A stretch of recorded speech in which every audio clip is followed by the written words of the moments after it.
And hello everyone. Welcome back to part 17 of my Let's Play. And today we need to proceed with Into the Heart of the World and do a couple wrap-up quests before we unlock Leviathan.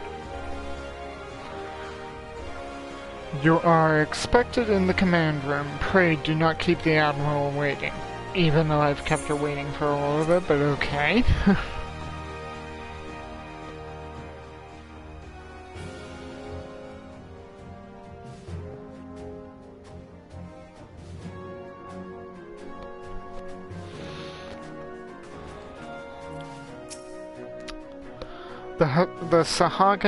The Sahagin Elder claimed to have become eternal, yet he was summarily consumed by Leviathan. What might this imply? Being the observant adventurer that you are, you will doubtless have noticed my dagger work back in Sapsa. You know me, Myrokos. I like to dabble in a little bit of this, and a bit of this, and a bit of that. When I saw Leviathan rise from the depths, I cannot well describe what I felt. No words could prepare one for such a sight. To confront the Lord of the Whirl and his watery domain is far from ideal, yet he is not like to come to us.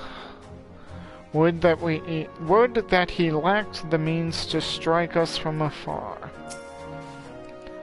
If Leviathan is allowed to unleash a tidal wave, nothing within 10 miles of the coast will be safe, let alone Lemsa. I trust you see what's at stake here. There used to be a hamlet beyond South Tidegate in western Lanosha. Halfstone it was called.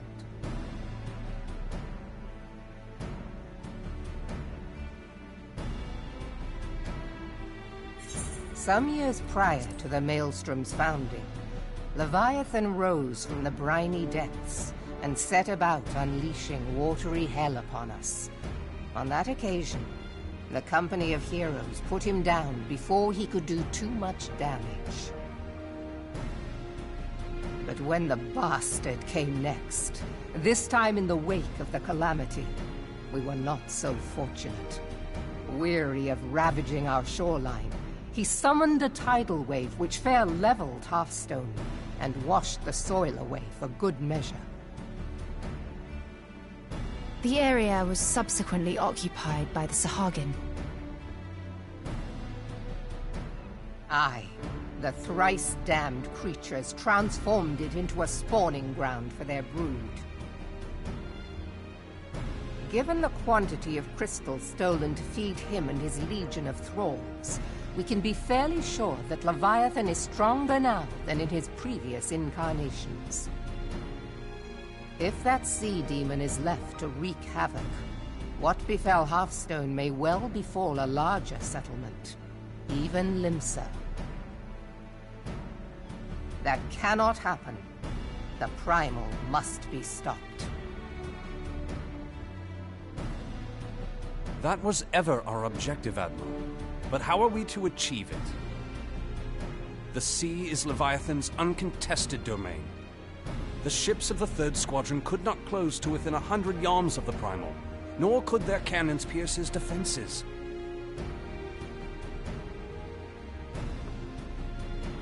I have read the reports, Master Thancred.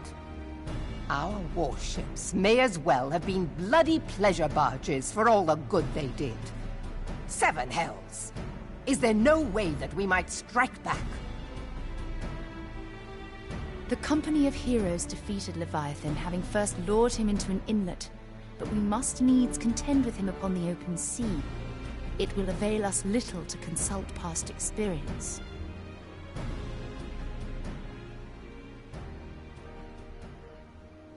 Admiral, if I may. Speak freely, Marshal. By all accounts, Leviathan's most formidable weapon is the very sea itself. Waves and whirlpools, tides and currents, all these things are his to command. The key to victory, I believe, lies in disarming our foe. This, in effect, is what the company of heroes achieved with their ruse. We cannot lure Leviathan from the sea a second time. But what if we could weaken his hold upon the element of water? I have heard of devices capable of such wonders. They draw upon the power of corrupted crystals, I am told.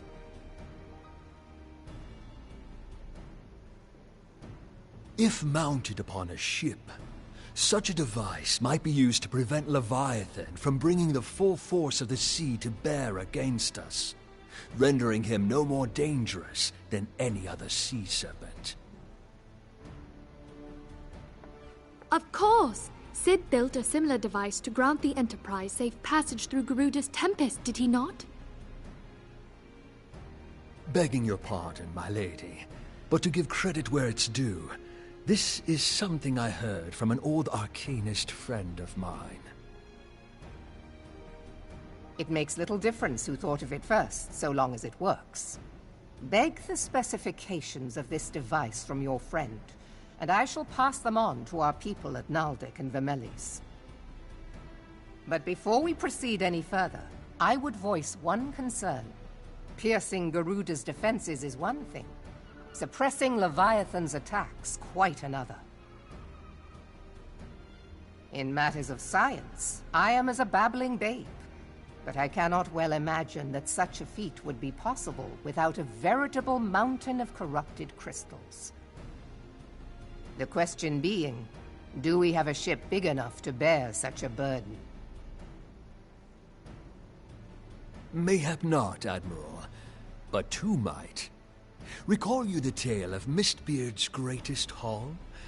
It is said that he lashed two ships together, side by side, the better to bear his plunder. By your leave, we might attempt to repeat the trick. The gods know it would be quicker than building a new vessel. Mistbeard did this. Truly, Marshal, upon the subject of the Pirate King, you are as a scholar. Now, from what I have gleaned of these matters, the device will need to be in close and constant proximity to the target. To wit, we must lash our twin vessel to Leviathan. This in itself will be no small feat. Ramming speed will be required, but given the weight of the cargo, that will only be attainable with the aid of a towing vessel.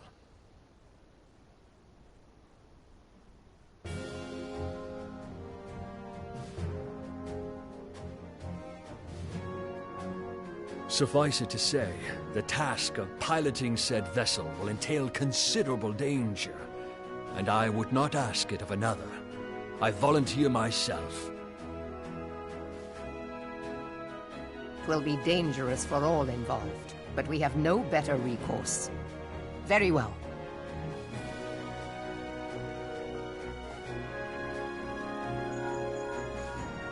Commodore, assemble the remnants of the fleet at Morabee Bay. Give priority to our soundest vessels. The repairs can wait.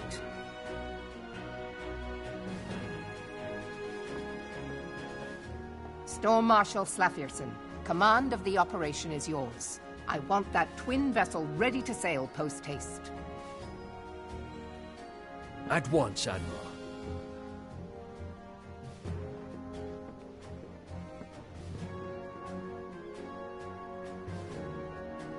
And then there is the small matter of slaying the beast. The fate of Limsa Lominsa rests upon your shoulders once again. Go well, warrior of light.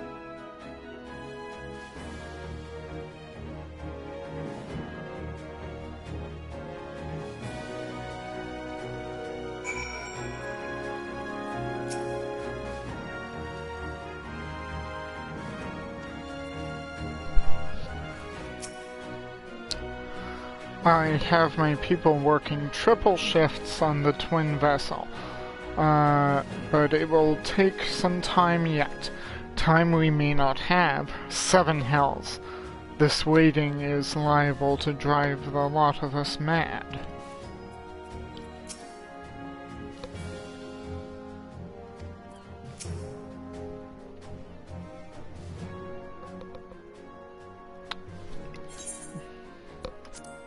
Beings held as gods also exist in what you call the Far East. Legends tell us that they walked amongst us in the days of yore, but I confess that I never truly believed them. That I should live to behold one is humbling and horrifying in equal measure.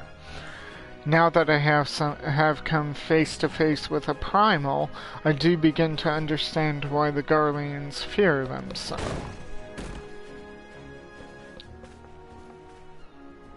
What is it? A message, Admiral. I judged it best that it be delivered at once. I am listening.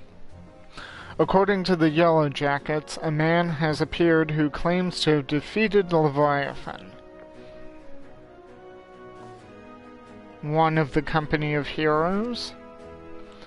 The details are yet hazy, Admiral.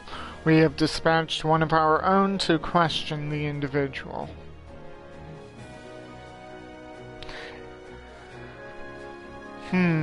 I'm disinclined to put any store by this claim, and even should it be true, it is as Ishtola said. None save the company of heroes have bested Leviathan, and we know how they went about it. If this man is of their number, what could he tell us that we do not know already? Good question. And yet, having wagered Limsa's survival on 2 ships, some rope, and a pile of crystals, can we afford to ignore this man? If his testimony could yield us any manner of advantage, should we not hear it? Damn it all. The twin vessel will soon be ready. We have no time to wait for the Maelstrom's report on this supposed primal slayer's claims. Myrokos, seek him out and learn what he knows. At the very least, it will spare you the torment of waiting for the reckoning in idleness. Got it. The man you are looking for is believed to be a resident of the Grey Fleet in Lower Lenosha. Don't tell me it's that stupid farmhand. The Storm Private sent to question him should already be in the vicinity. May your journey prove fruitful. Oh dear.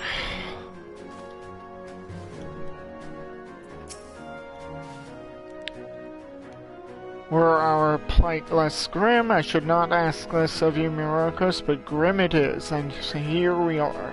Go to the Grey Fleet and find out what your fellow Primal Slayer knows.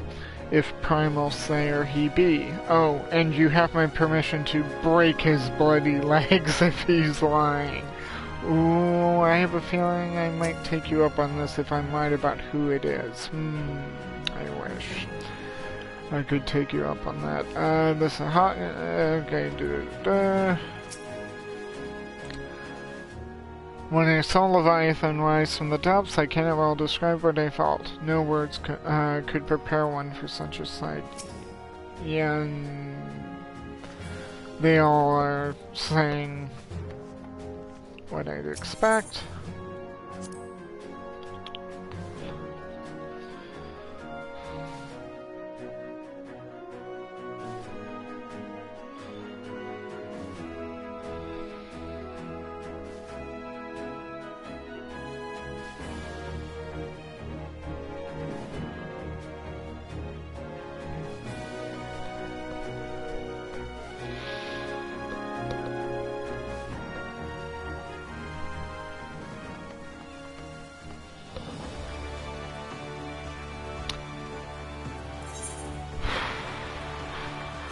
Okay, so lower Lenosha.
Yeah, this place looks eerily familiar. Oh god, I hate being right. It's him. It's the fraud.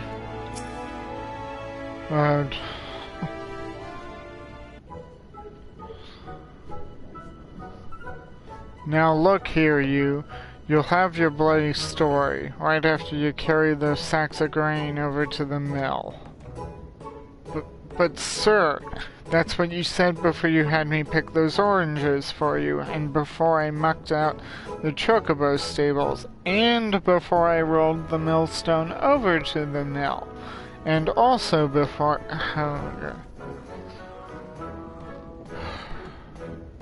Gods, man, I've worked 3 days straight without a wink of sleep. 3 days, and do you hear me complaining? But I suppose some of us just ain't made for the rougher stuff. Alright, I'll give you what you want. Never lately said that old Tractum ain't a generous soul. Now prick up your ears, 'cause I won't be repeating myself. Too modest, see? Besides, there's only so much epicness a man can take in one setting, you can. The tale of Tractum's epic victory over the dread primal Leviathan. Oh god. Now, Leviathan is huge, make no mistake. To give you an idea of how big, each of his scales is about as wide across as me members long.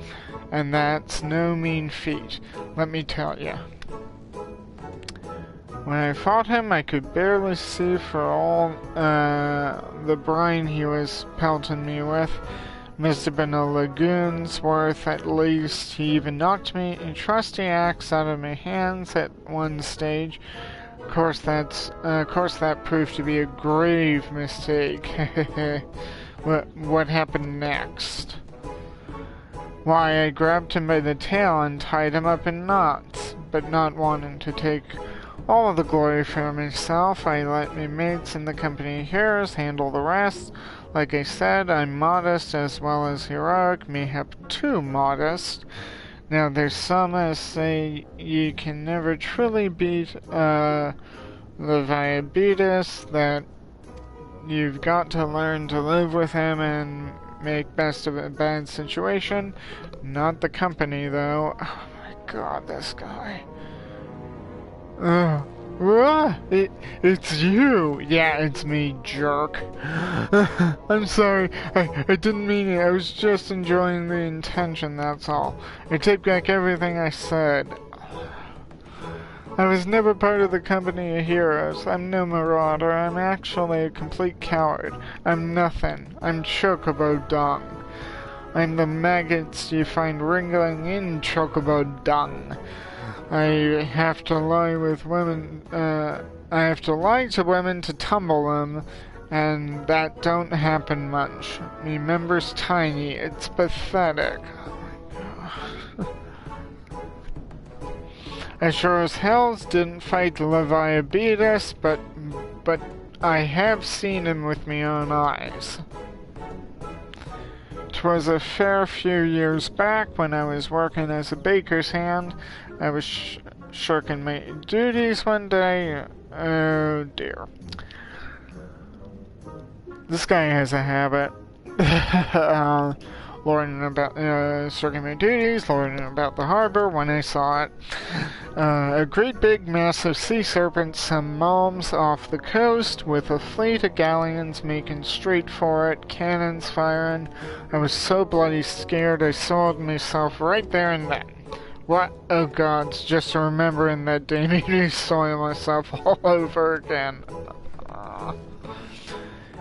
Hey, wait. If you're asking about Leviathan,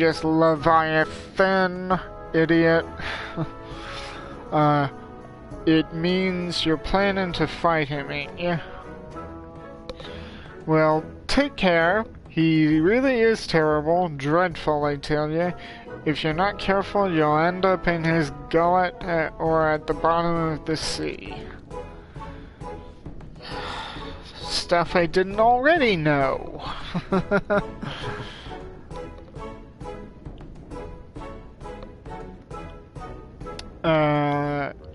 Why, you worthless lying whoreson. I can't believe you made me handle chocobo dung. Oh boy. Myrokos, this is Minfilia. Were you able to learn aught of use against Leviathan? Nope. I beg your pardon, Leviathan? I see. That is unfortunate. At any rate, I have tidings for you. The twin vessel is now complete. We await you at the Morabi docks. Pray make your way here as soon as you are able. Oh, this guy. Yeah. And he's just sitting here singing. Honestly, where's this guy? Where's the one in charge of the farm? I thought he was supposed to get rid of him for lying the last time.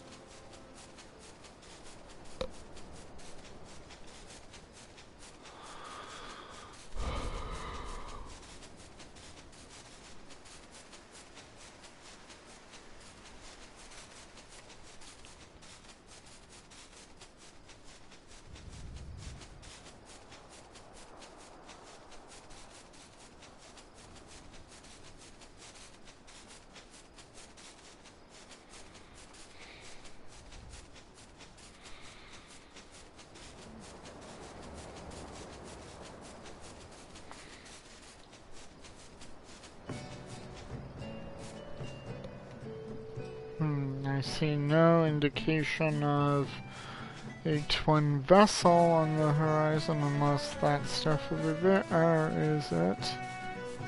No, I'm not seeing it. Yeah.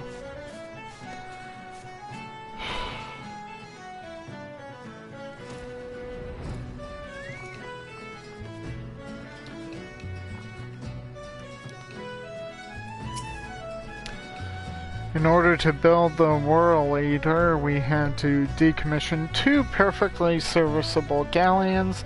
Suffice it to say, their captains weren't best pleased with the notion, but when I offered them the chance to keep their ships and face Leviathan in our stead, they magnanimously withdrew their complaints. We must all make sacrifices for the greater good, they said. It will require no small amount of helmsmanship to tow the Whirl Eater. I dare say delivering you safely to Leviathan will be a battle in itself.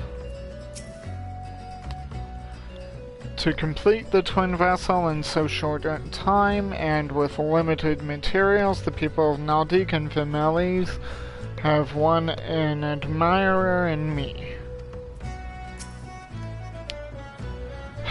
Would that we had armed ourselves with more knowledge beforehand. Well, it cannot now be helped.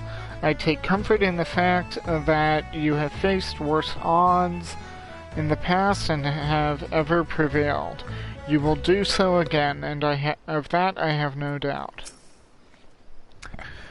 When my first master, Einzar, proposed the twin, when first Master Einzar proposed the twin vessel, I must confess that I had my doubts. Only now that the Whirl Eater is complete do I see the elegance of this solution. Her master, I think, is still in the Far East. I'm told your jaunt to the Grey Fleet proved fruitless. My sympathies, lad. I'll wager it served to take your mind off the events of recent days, though, but enough of that nonsense. The moment of truth is upon us. The twin vessel, the Whirl Eater, I call her, is complete, and she surpasses all my expectations. In addition to her prodigious tonnage, she has been fitted with a platform that you and yours might maneuver freely in battle. I would mention also that she is nigh unsinkable, but I am not one to tempt fate. The Whirl Eater and her crew stand ready, my friend. Just give the word, and we shall bear you to Leviathan.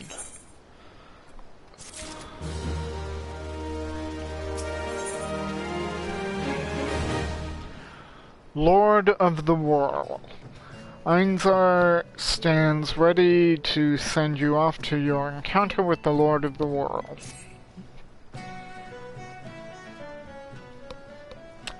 I know that look. You are ready. I am. Having been constructed in some haste, the Whirl Eater may not be pretty, but I assure you she's capable.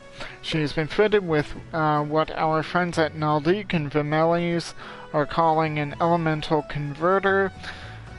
Assuming the thing works, it will use the power of the corrupted crystals on board to rob Leviathan of his hold over water.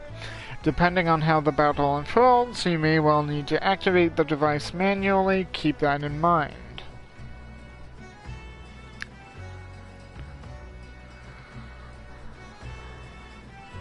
It is expected that the Sahagin and their thralls will attempt to come to Leviathan's defense. Accordingly, the Maelstrom will once again employ diversions. Thancred and Ishtala, I would have you assist in this effort.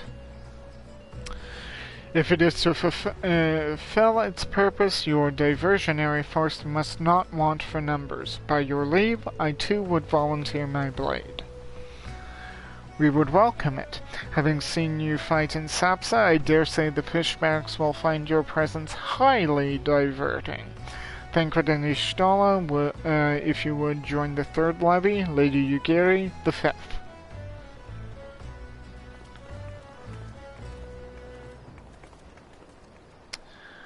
But what words have I for the man who has made a sport of slaying gods? Only these. Go warily, for the sea is as unforgiving a place to wage war. May the navigator guide you through the storm, warrior of light. I would echo the Admiral's sentiments, and add a few words of mine own. Know that we all have the utmost faith in you, Myrokos. May the crystal bless and keep you.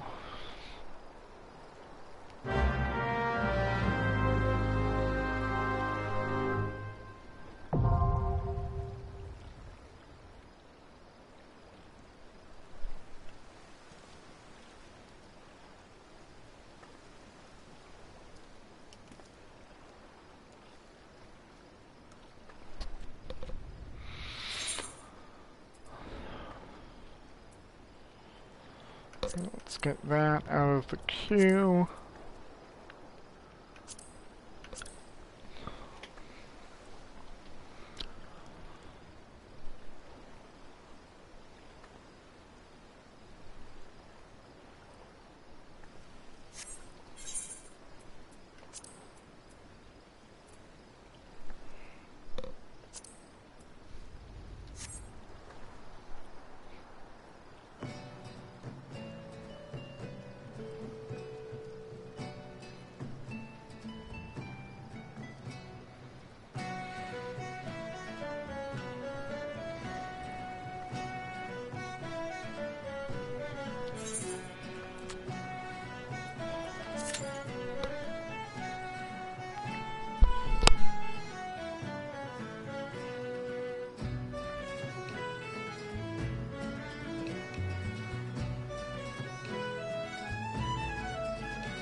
And in we go.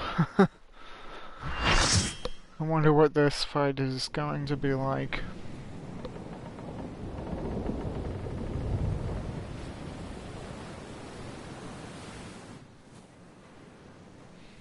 So there's our towing vessel.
The drums is very much helping to set the tone. I like it.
Well, I guess that happened.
Well, that's that.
Okay, and I'm back. Just had to step away for a moment. So now to report to Merle Webb in the command room. Maybe repair first, if I can find a repair person.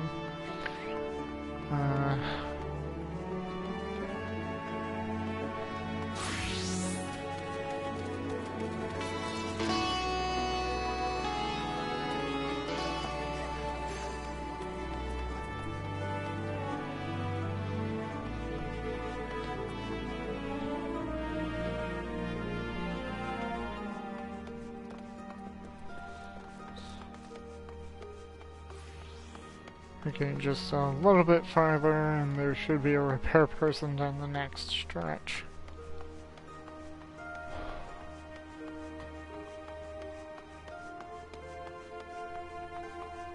Here he is.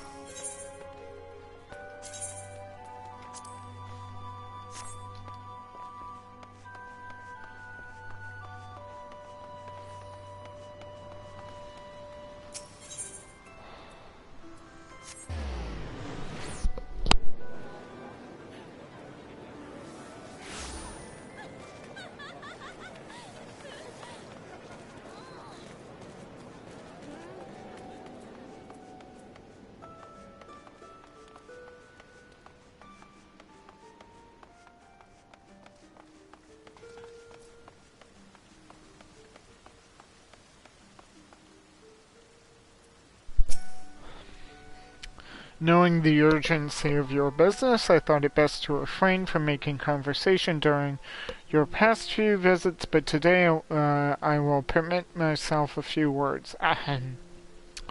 I truly feel privileged to have had the honor of admitting a hero such as you. You are an inspiration to us all, sir, and on that note, the Admiral awaits you in the command room. Wink.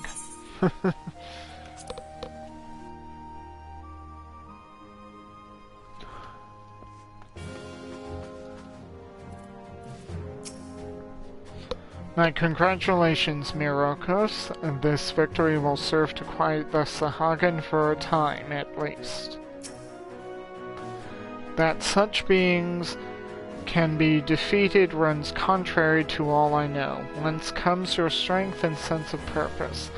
My strength is just, inner will and fortitude. Purpose, I go wherever I feel like going and do what I want to do.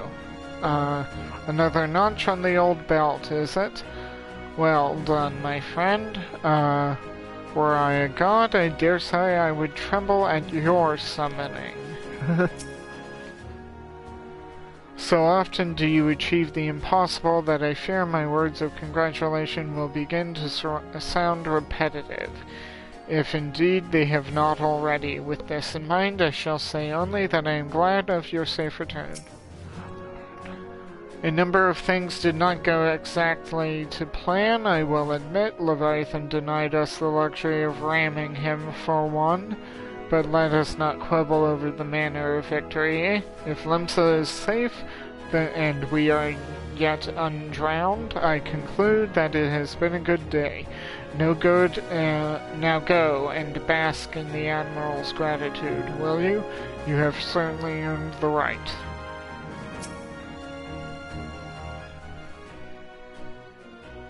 We Lominsons are sworn to strive, till sea swallows all.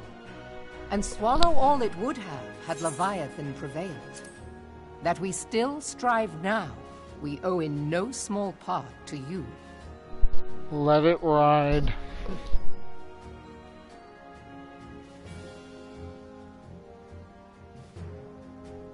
Not for the first time, you have delivered Limsa Lominsa from the wrath of a primal.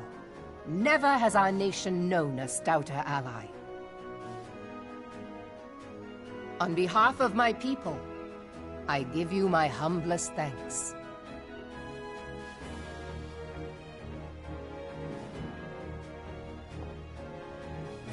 'Tis meet that I give thanks to old Mistbeard, too, for his fine solution. Whatever else he may have been, 'tis clear he was a resourceful soul. Would that I had a man like him in my service. Rude. Before I set foot in these lands, I had no inkling that the people of Eorzea contended with such mighty foes. Suffice it to say, their existence came as something of a shock, as did the idea that they could be defeated. This experience has served to remind me of the vastness of the world, and the boundless potential of man. Though I am but a refugee in this realm, I would fain be of use to you in your fight. Know that I am tutored in one of the foremost combat arts of the Far East. It may seem outlandish to the Eorzean eye, but should any of your people care to learn, I would be pleased to initiate them. And I will see to it that they are grateful. I have no doubt that your knowledge and skills will serve us well. Besides, your art is not so outlandish as you think. Would you not agree, Master Thancred? Naught escapes your searching eye, Admiral.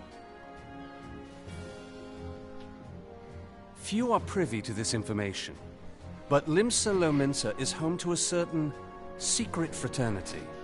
Its members are trained in a form of combat not unlike your own. By my judgment, it should not be beyond such individuals to adapt to the techniques I witnessed you employing with such admirable deftness.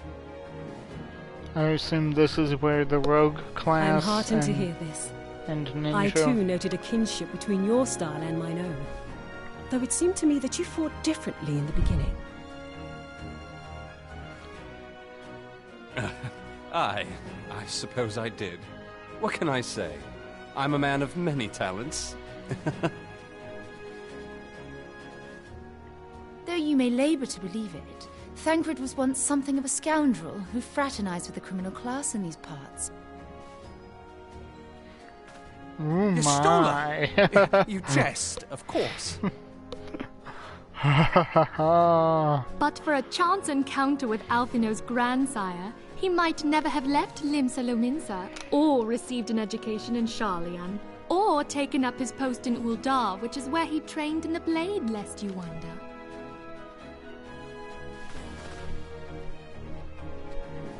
Minfilia, please! It would seem there is more to you than meets the eye, Master Thancred.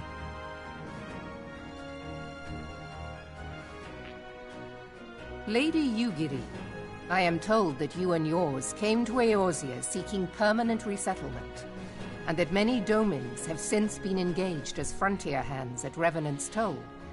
Morderna is many things, but a place of refuge it is not. Know that I would like nothing better than to furnish your people with a new home here on Lominsan soil.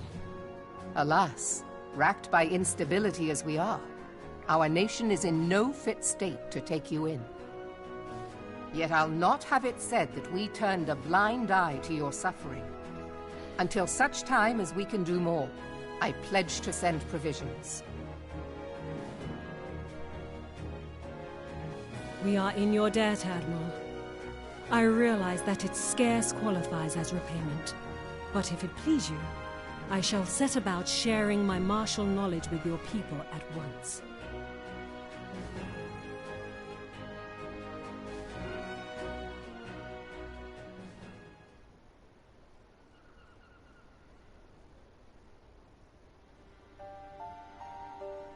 You wished a word in private.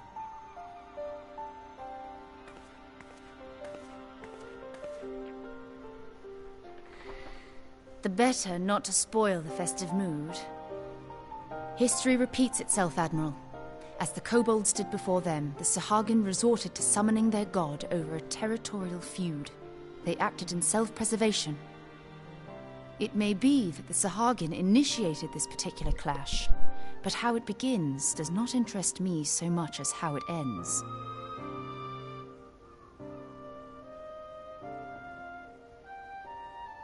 I have not forgotten our conversation, Y'ashtola.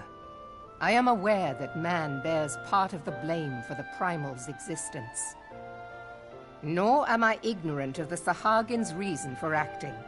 They sought to secure a place to breed and multiply that their kind might survive. Self-preservation, as you say. But we have as much right to live and thrive as they.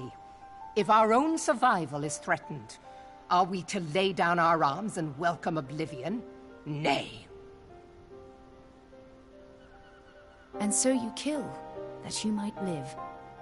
Yet if living is a right, then that right belongs to all peoples, be they men or beastmen. Truth. I'll not deny your reasoning. But when a storm gathers, it falls to me to see my people safely through it. That is my duty, and I shall do it.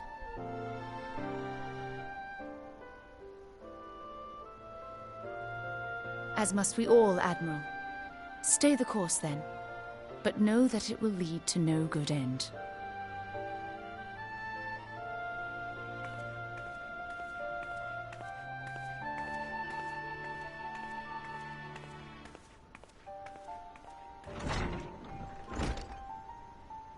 Man has ever put himself first and foremost. To justify his actions, he clads himself in the armor of righteousness, though it be a fancy of his own making. In this, mayhap the Garleans and we Domans are not so different.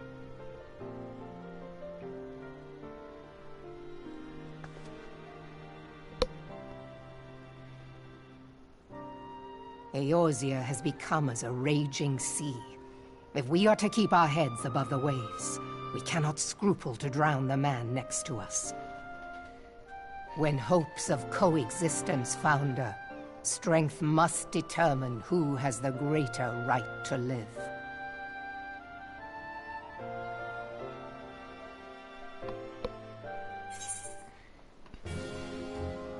Ooh.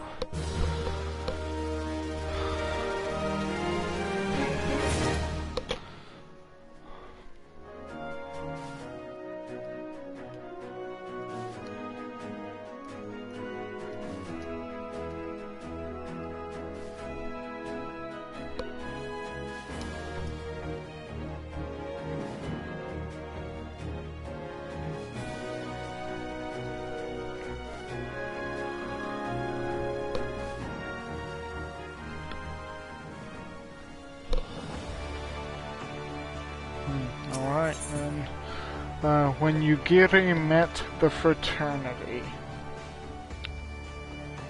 Good level 90 weapon. Coffer. Xanthale has orders to point you in the direction of the Leviathan underworld. The Admiral has informed me of the arrangement. I have in my keeping a letter of introduction for Lady Yugiri.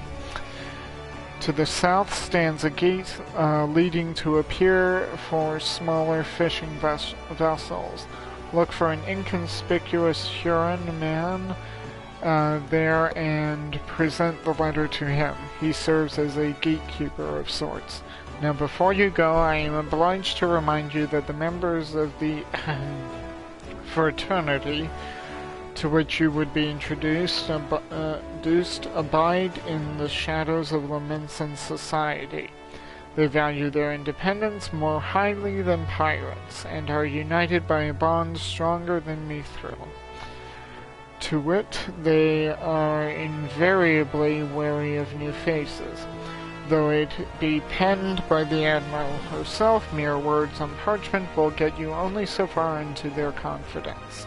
You must work for every ounce of trust they place in you. But here is the letter. Go to the aforementioned place and show it to the aforementioned man. Oh, and good luck.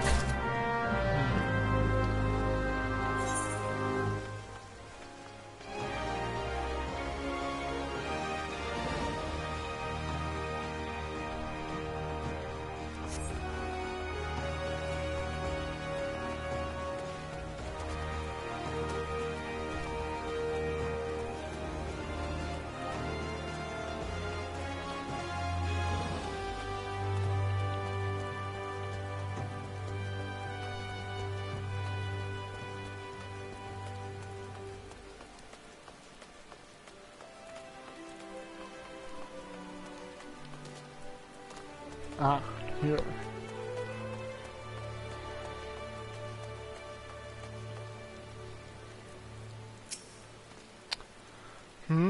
Got business with me, venturer? Yeah. Merlweb's letter of introduction. A letter penned by Admiral Merlweb introducing Yugiri of Doma to the members of Limsa Laminsa's as yet unnamed secret fraternity.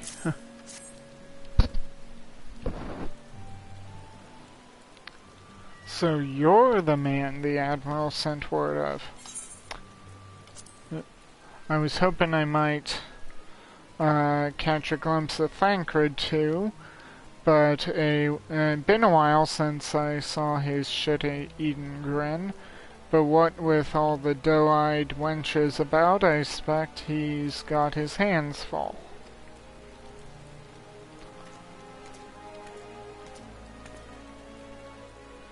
Ah, and you must be the Far Easterner what Merlweb says wants to train with us. Welcome to Limsa, my lady. I am Yugiri of Doma. 'Tis an honor to make your acquaintance. I must confess, when I first learned of your organization, I had certain preconceptions as to the nature of your membership. It would seem I was mistaken. You're not the first person to say that, lass. Limsa's a city of pirates, to be sure, and pirates don't give two farts about keeping a spotless reputation. They hardly need a secret society to do their dirty work. Might be as my people and I keep to the shadows, but we've got nothing to be ashamed of. It's simply better for business that we remain unseen. And so you have developed fighting techniques suited to this purpose, I see. Know that the practitioners of my art, too, are denizens of the shadow. 'Tis in stealth that our strength lies. There is much we might learn from one another, I think. Then what in the seven hells are we waiting for? If you'd come with us, you Jerry, what's it? We can get acquainted in more private surrounds. Ha! That didn't come out right, did it? Master Myrokos. I shall remain with these people for a time, that I might study their ways. Though I am loath to be separated from my countrymen, I take solace in the knowledge that they are in the best of hands. You have been a true friend to us Domans. No words could suffice to express my gratitude. Ere long, I hope to begin imparting my martial knowledge to the people of Eorzea. When that time comes, it would be my honor to welcome you as a student. So, yeah, I'd say please explore the rogue class and maybe, you know, learn under your deity. That...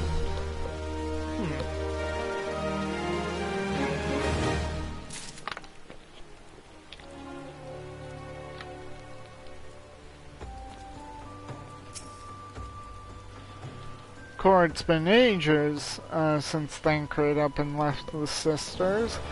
What I wouldn't give to run with the old scoundrel again, just like back in the old days. Through the maelstrom. Oh no, that face. This does not bode well. Through the maelstrom.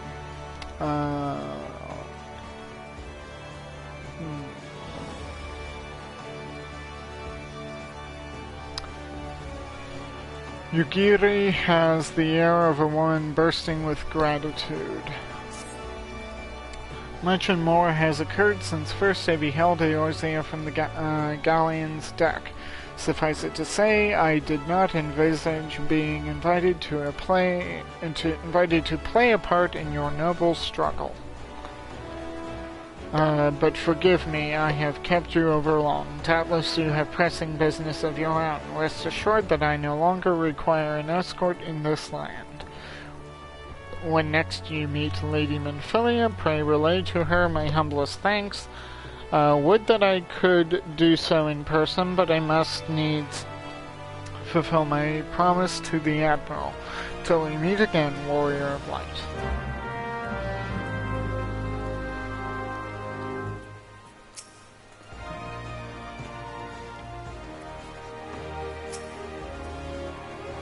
Far Eastern combat art, eh?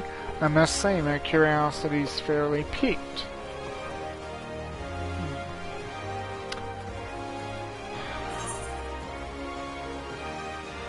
They take it... yeah, okay, so you want to be a rogue. Dutiful sisters of the Edelweiss. aka the Rogue's Guild. That looks interesting.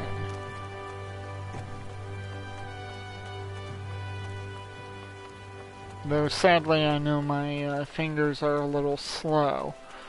So, you know, something where I need to constantly be moving and attacking simultaneously may not be the best thing for me, Sag. Okay, Minfilia at Rising Stars.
I've been tasked with helping out in the kitchen.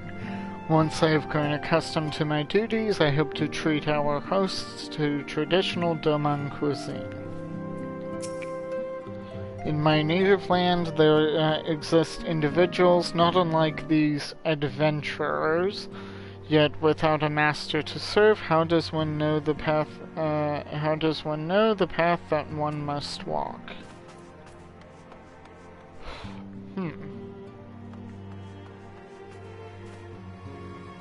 Curious. History is our friend, young one. The answers to the problems of the present are oft to be found within the past. We need but seek them out. What if you wanted to solve a problem that's already happened, like the Guardians destroying Doma? On behalf of the Scions, I bid you welcome to the Rising Stones. With your cooperation, we hope to grow rich and transform this place into the piling gold.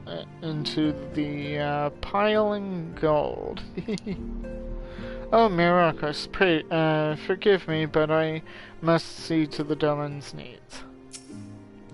The Rising Stones. What a peculiar name for a sanctuary.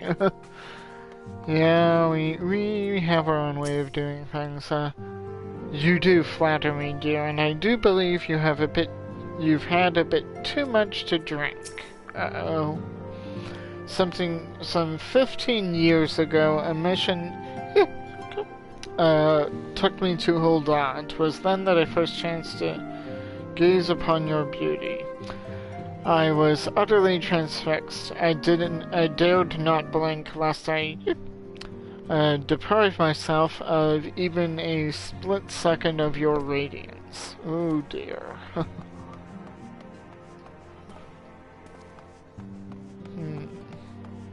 Oh.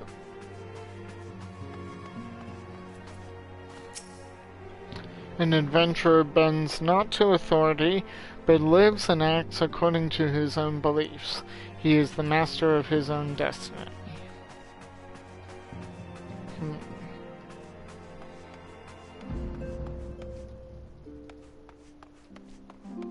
Yuzan, I don't think you should be doing that. You think this is impressive? In Doma, we train to run in the treetops.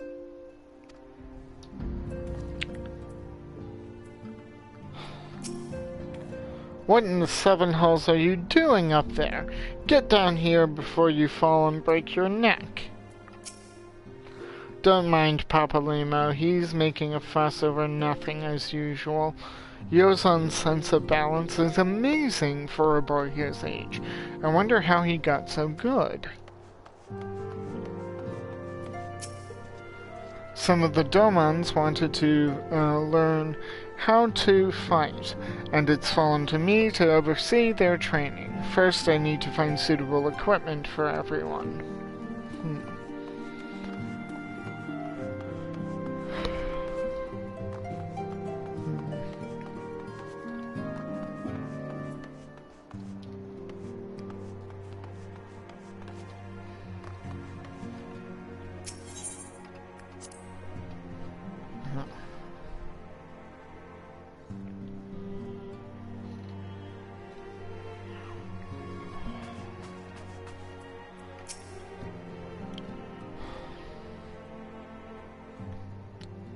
I have been reflecting upon the events which took place during our visit to Vilbrand. If you have a moment, I would share my conclusions with you. Please, bear with me. When the Sahagin Elder summoned Leviathan, he employed the power we have come to know as the Echo.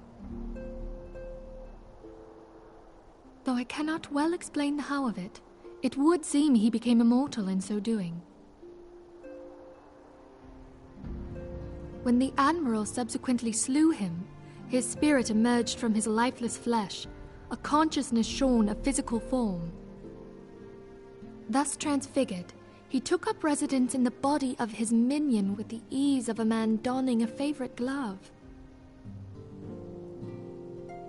Long have I known that the Echo allows one to pass through the walls of a man's soul. But never did I imagine that it could free us from our own flesh, nor less that our souls could then occupy the next corporeal vessel to take our fancy. It was of this that Elidibus spoke, an existence which knows neither cessation nor oblivion.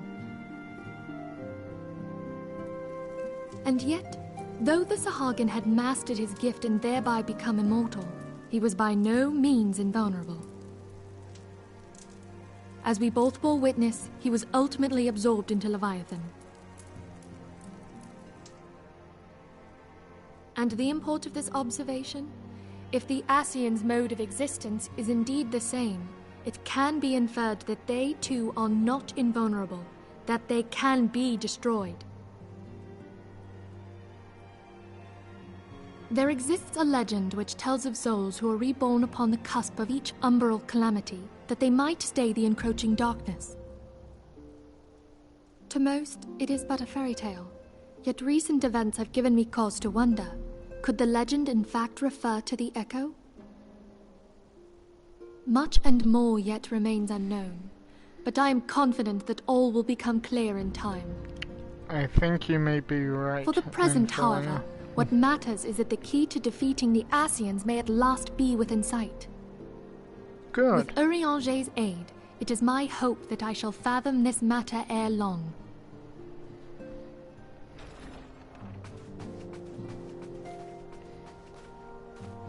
Oh, I was just about to send for you, my friend. Is Artemis? Grave tidings from the Sharlayan motherland, my lady. It doth concern our distant allies, the students of Baldessian. What of them? My lady, the Isle of Val, which for many years hath been the Order's home, is no more.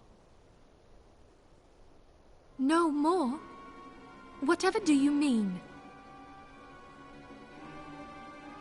I relate only that which hath been conveyed unto me by our agents. An etheric wave of the highest magnitude was recorded in the region. Soon thereafter, 'twas observed that the isle had ceased to be. 'Tis postulated that a magic was evoked, like in power to Ultima. 12 preserve.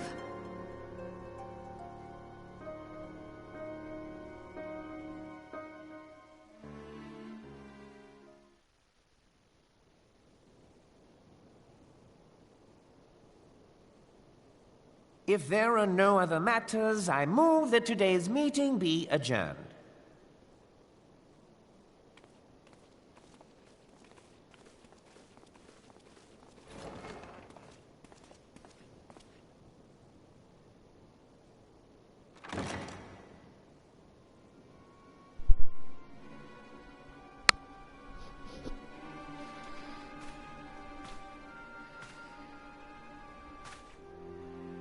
It is done, my lord. Forgive my impertinence, my lord, but these orders, I am uncertain as to what end they serve. What are you up to? Revolution.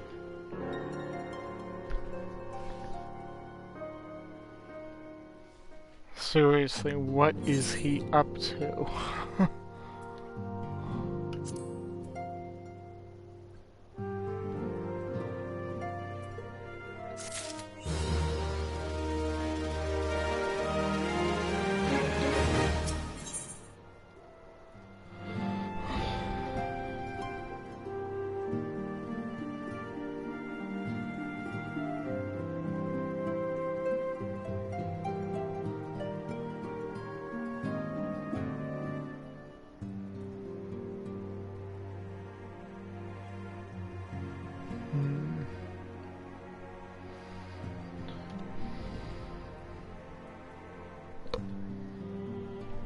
Okay, the Great Divide. Minfilea's thoughts keep returning to the fate of the students of Baldessian.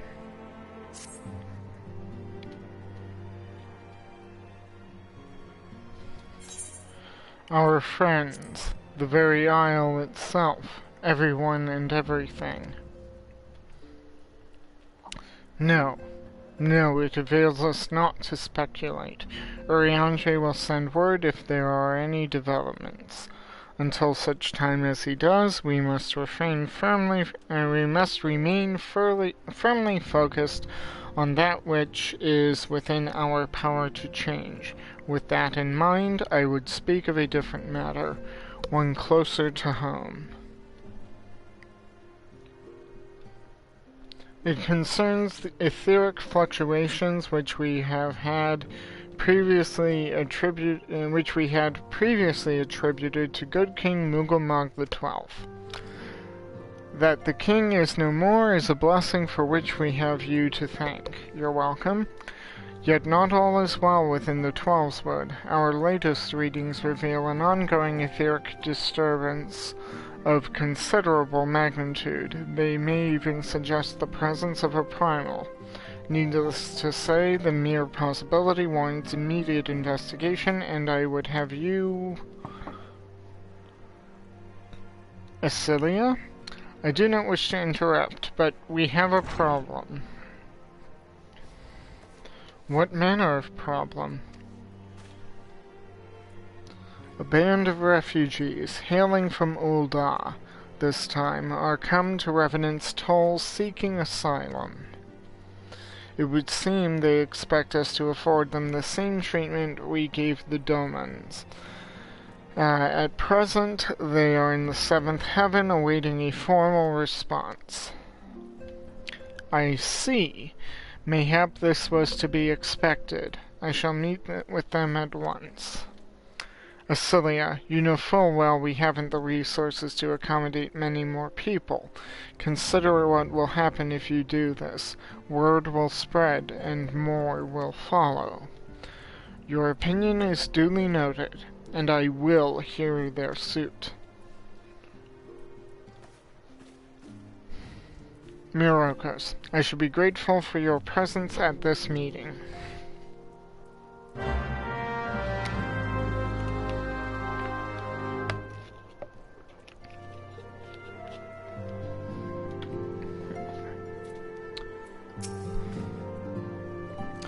I am well aware that our resources are finite, but we have a responsibility to protect the people of Eorzea. Okay, so we have Alamegan refugees who are looking for shelter, room and board, and food, and everything whilst, pining for their homeland, as I understand it.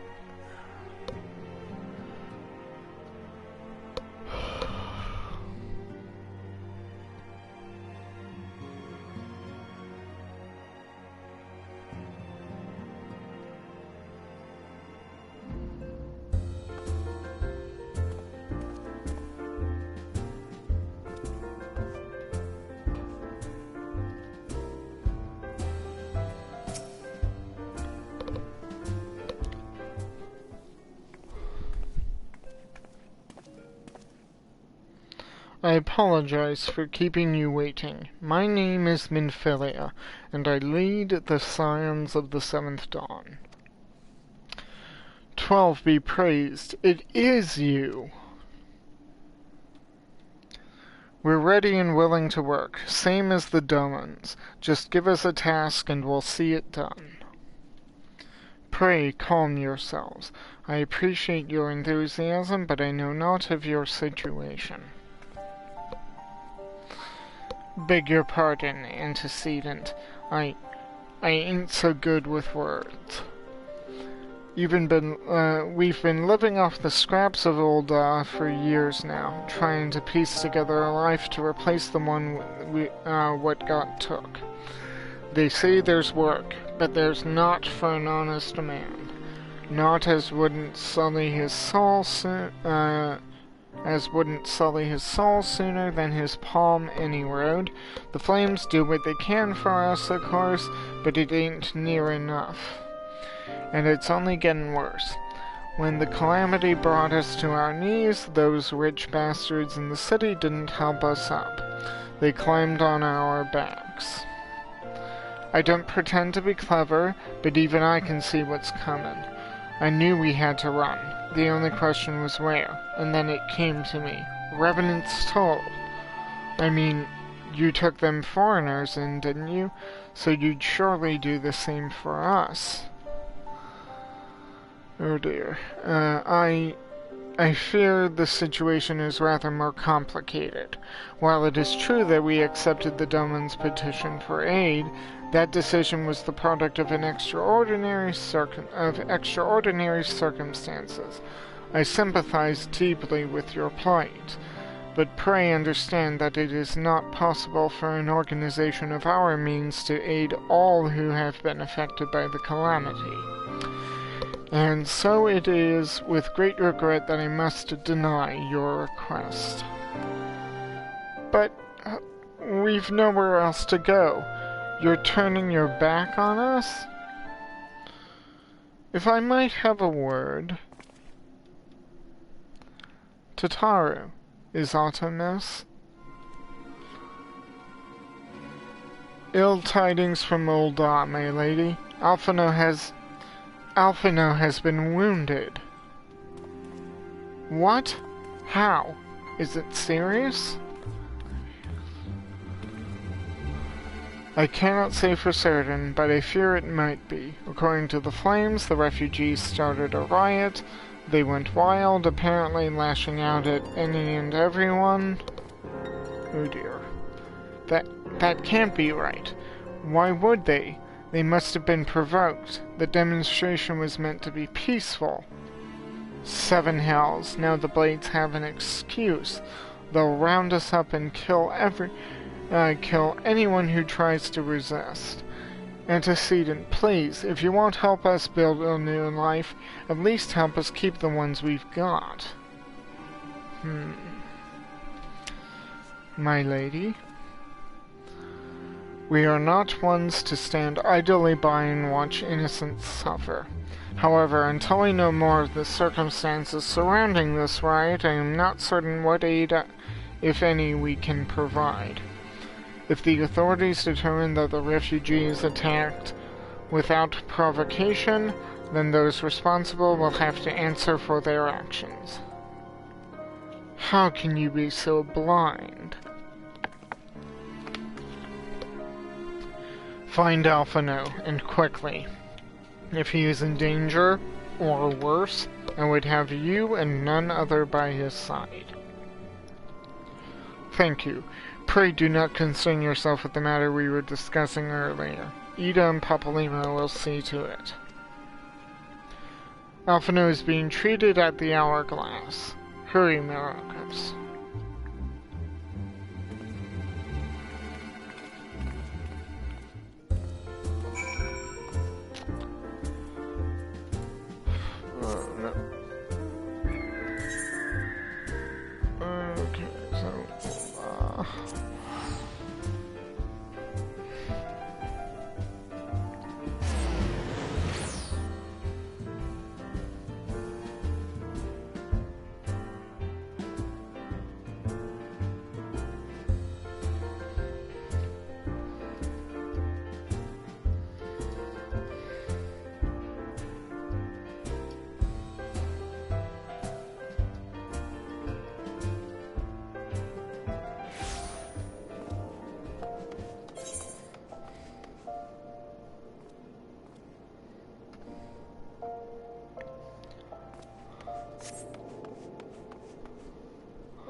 Well, he seems to be alright.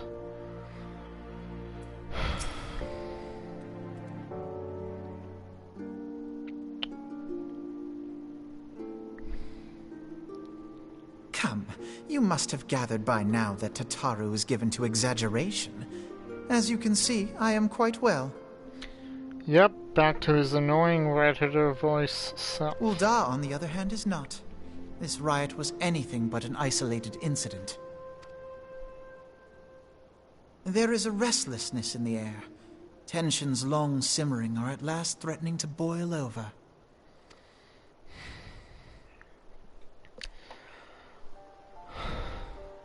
Ul'dah is a nation infamous for the great disparity between the wealthy and the poor. The majority of the populace accepts this state of affairs because they believe that every man bears responsibility for his own lot in life.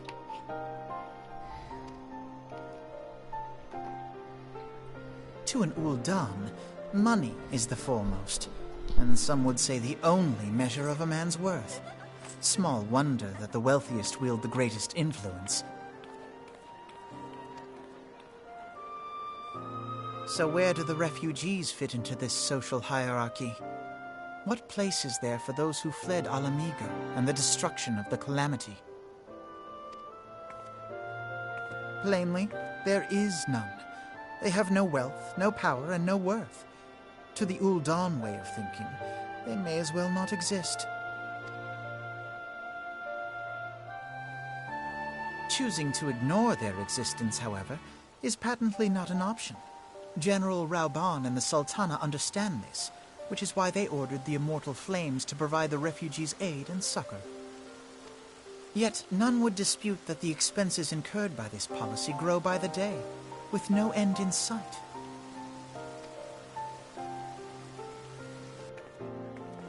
This has prompted more and more Ul'dans to question their obligation to aid these worthless wanderers. While more and more refugees have come to resent their treatment at the hands of the sneering citizenry.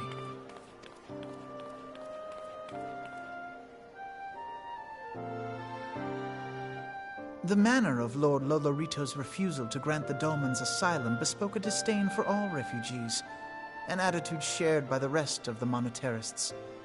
And you may be sure they make no effort to conceal their opinions.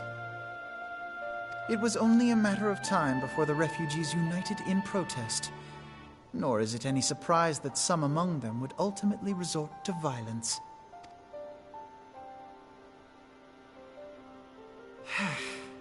That the Immortal Flames should choose this of all occasions to engage in joint training exercises with the other Grand Companies.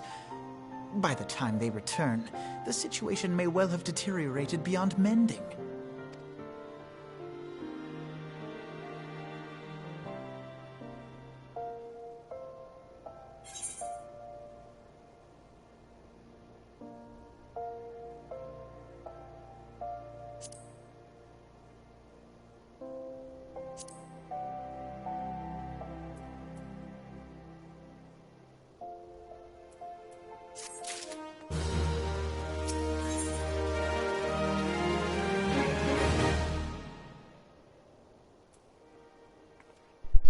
Desperate times. Alphina wishes to investigate the circumstances surrounding the riot. As I told you before, it was all but inevitable that an incident of this kind would eventually occur given the rising tensions within the Sultanate. Nevertheless, I have reason to believe that this particular riot may not have begun spontaneously. Have I piqued your curiosity? Good. Then you will accompany me to the Hall of Flames. I would hear what General Rauban has to say upon the matter.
Now is not a good time, Private Tia.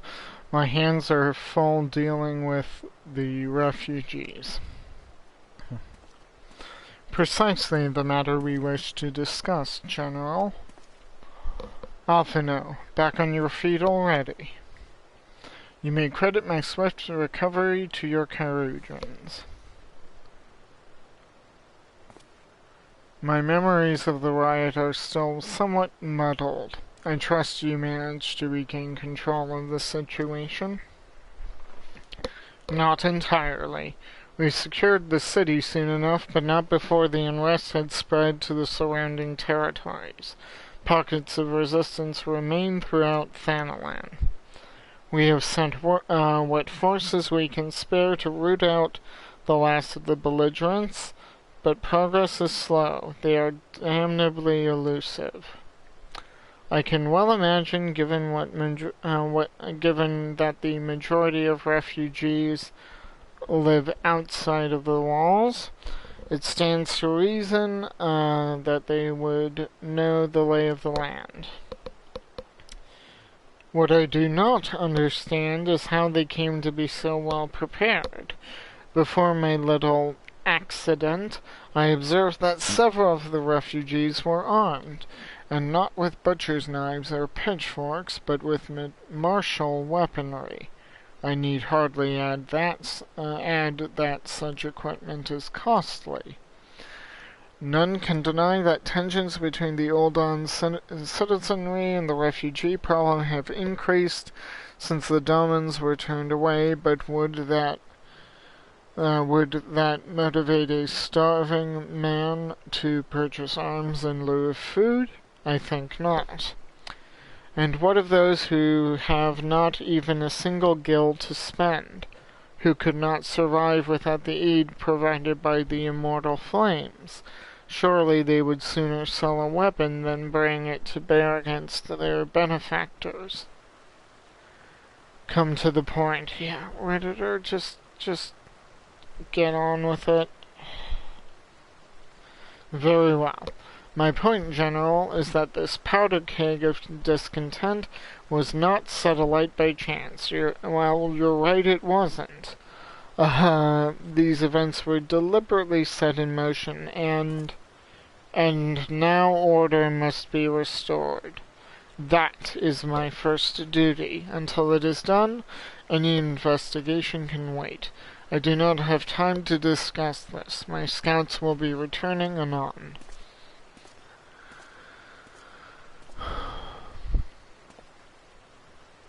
The General is no fool.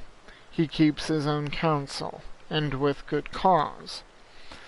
Were he to claim without the necessary proof that these riots were instigated by outside forces, the monetarists would accuse him of attempting to shirk responsibility. After all, he and the Sultana have been the most outspoken proponents of refugee aid. Regardless, they will face harsh criticism in the days ahead. Our allies may stumble upon the truth in time, but I have far more faith in your abilities. Myrokos, therefore I propose we conduct our own investigation, independent of the authorities. To that end, I would have you make inquiries in the settlements suspected of harboring belligerents. Commander Swift will know which they are. He may balk at a request for such information, but I've no doubt that you can persuade him with your silver tongue. I, meanwhile, shall seek answers in my own way, after which we can regroup and share our findings. Well then, shall we? Shall we? How shall we not? I'm not certain about working with you.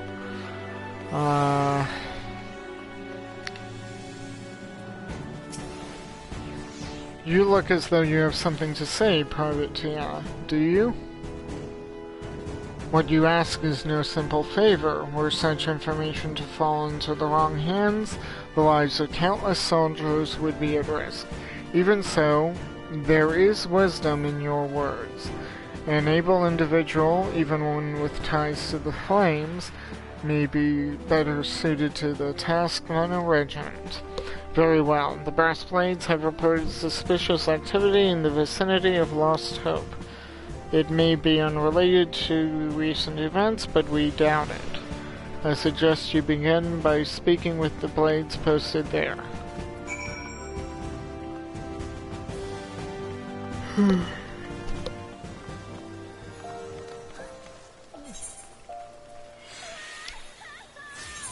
Just see. That one, yes, Central Fanalan.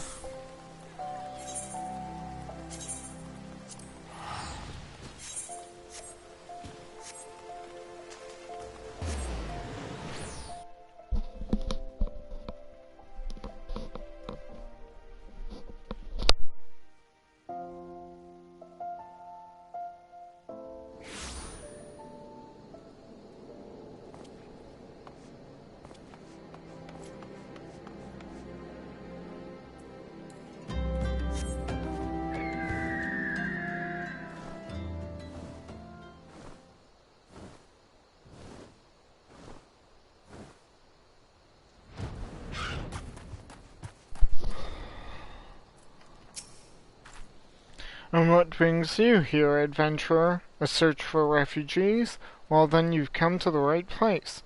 Ah, you mean those refugees? Oh no, you wouldn't find them here. Most of the people of Lost Hope have come to accept their situation and are content to pass their days in peace and quiet. Outsiders have trouble understanding that, like that merchant who passed through recently, gregarious fellow, but awfully opinionated. Can't say I was sad to see him go. Hey, Leofric. I didn't expect them to send you, Myrokos. I take it this means someone has read my report? The refugees who left with the merchant have yet to return, and I am increasingly concerned that Zazawako's suspicions were correct. You haven't the fuckest idea what I'm talking about, do you? Never mind, speak with Zazawaka. He will explain everything.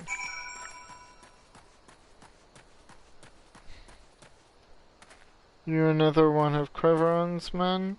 No, and Quiveron's dead. Last time I checked.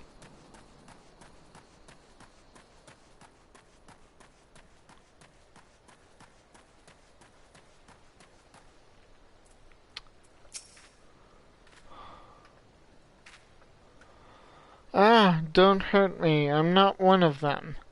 I beg your pardon. You're of the Flames, but you're not with the Flames, I see. If Leofric bid you speak with me, then I take it you've agreed to help. 12, be praised for that, because we haven't a moment to waste. Everyone knows the Flames are on the march. The others have fallen under that fanatic's spell, but not I.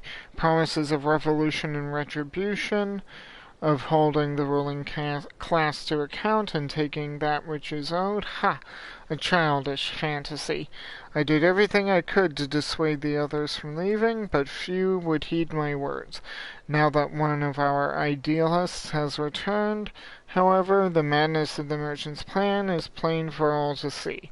Look behind yonder tent and you will understand why. Even now he babbles incoherently, so traumatized is he by the bloodshed he witnessed. Try as I might, I can make little sense of the words beyond the fact that he was not alone in surviving. Yet I've no doubt that the merchant will lead the remainder to their doom. I beg of you, find them before he does.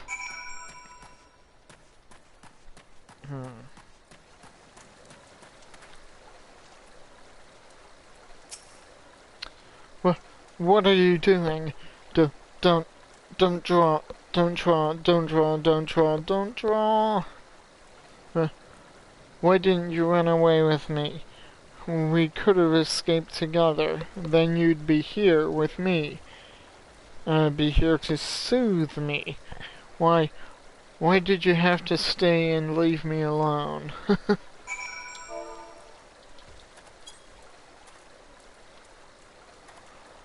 There, calm down. Who are you? What do you want? It's true. I followed the merchant, and may the gods strike me down for my folly. What they will not give, you must take. And when we asked how, he revealed a cache of weapons he had brought and implored us to seize control of our fates. I thought about running there then and there, but the others were so excited. He split us into 2 groups, sent us off on our own. But when the flames found us, we didn't know what to do. Our leader tried to parley with theirs, but when they started arguing and then fighting, and then everyone was fighting, and the flames were shouting, "Give no quarter!" and oh gods, the other group, they're still out there. If we don't stop them, they'll be massacred like mine was. Oh dear.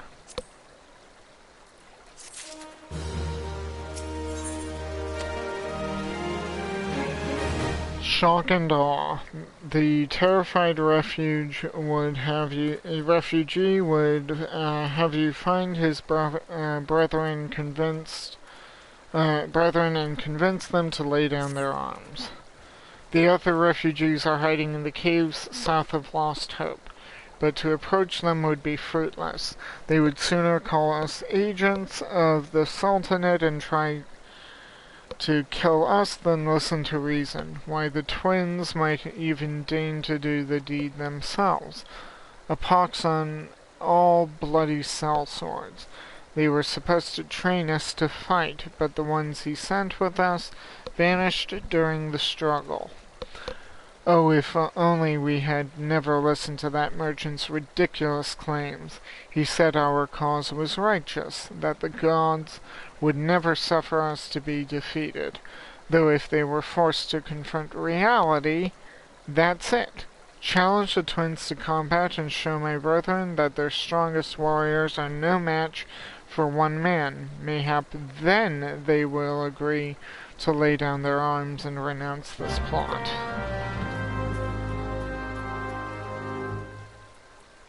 Okay, so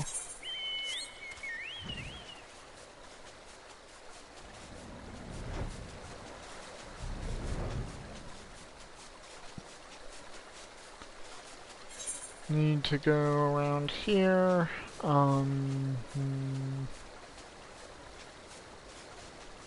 But why don't I do a fate, just something to, just a slight change.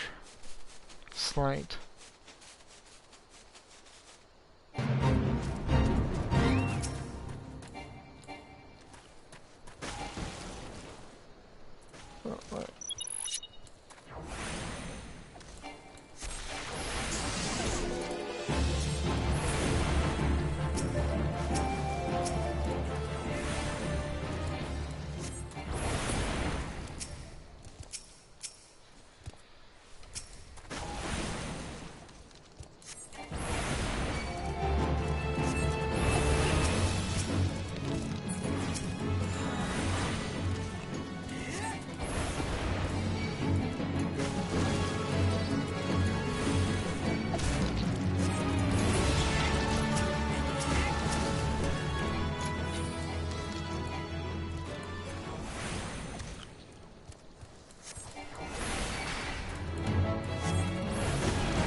Whew, that actually took a lot out of my health. Yikes. Okay, I'll just pause for a little bit, repair.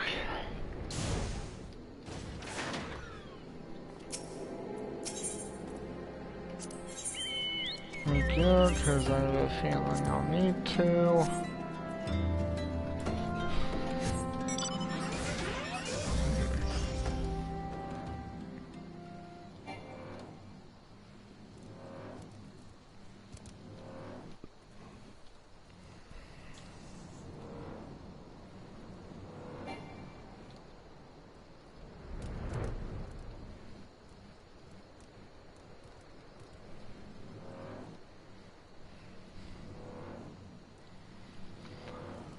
Right.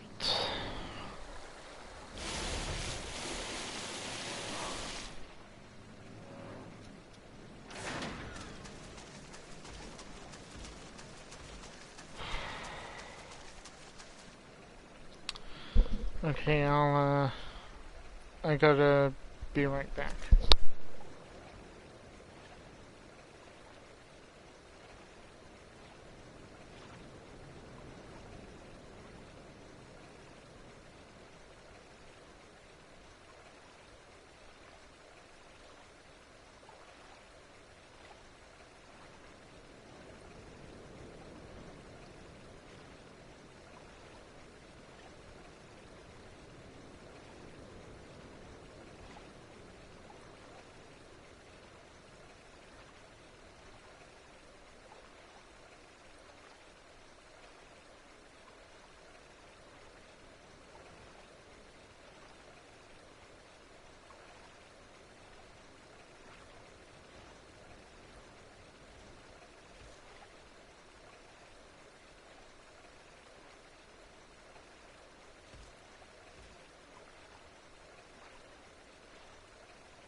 And I'm back.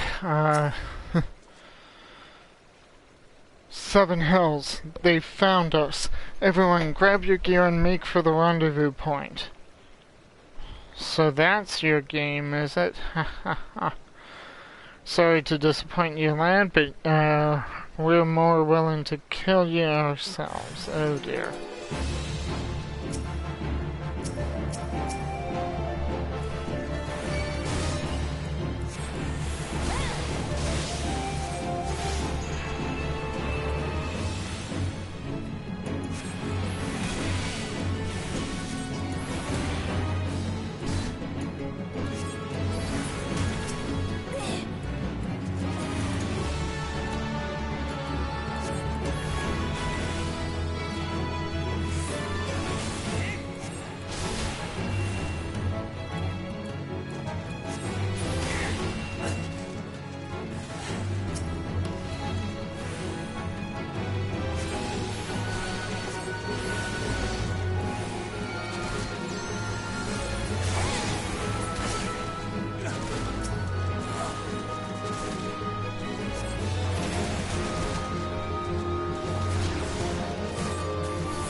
You beat him like it was nothing. Fall almighty. What are we gonna do now? Yeah, how about nothing?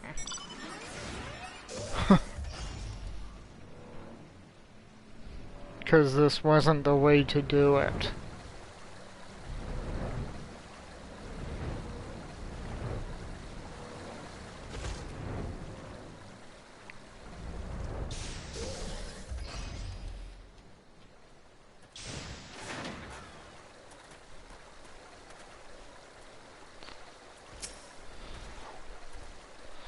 You've returned. Did you find my brethren?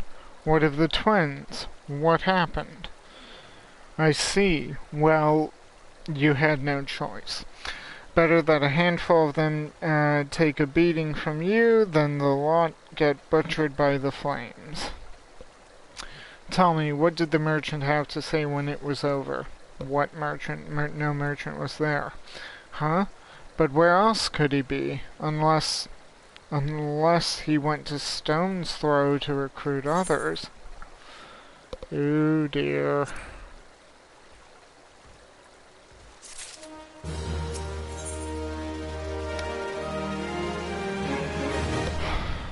Reap the whirlwind. The terrified refugee would have you find the shady figure who is trying to stir dissent amongst his brethren. The merchant wished to approach the refugees in Stone's Throw, but was waiting until the flames withdrew their forces from the vicinity. Now that they have, there's nothing to stop him from continuing his work. How many more must perish in pursuit of this futile cause? How much more suffering must we endure before it ends? Find him. Convince him to cease his mad quest. It will surely lead us to ruin. And off he goes.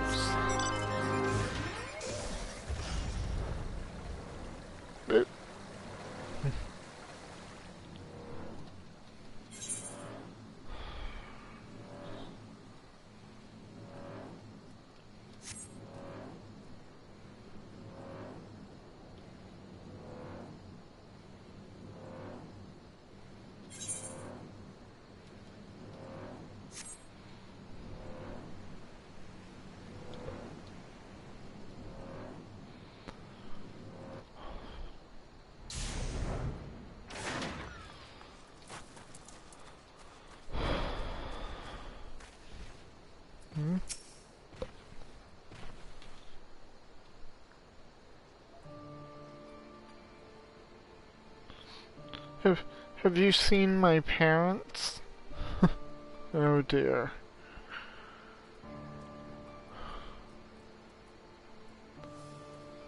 They told me to stay here with the others. That they'd be back soon, but it's been days. They left with the man from Ul'dah. The man said they were gonna change everything, make it so we could live inside the walls with everyone else. I liked it when they said that. I didn't like it when he talked about making the rich people pay. Everyone looked so angry, and I got scared. Say, mister, are you looking for someone? I'm looking for a merchant. You mean the man who left with my parents? But I don't know where he...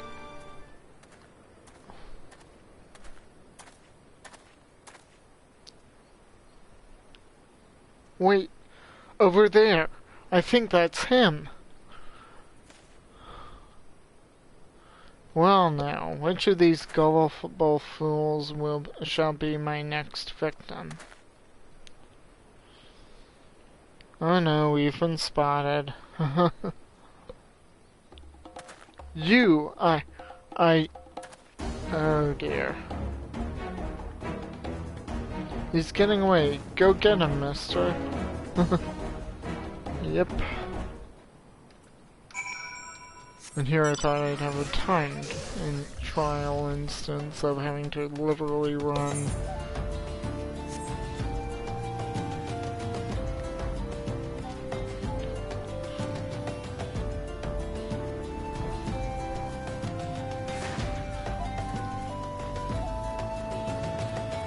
Excuse me, sir, but do you know where some of that girl's parents were?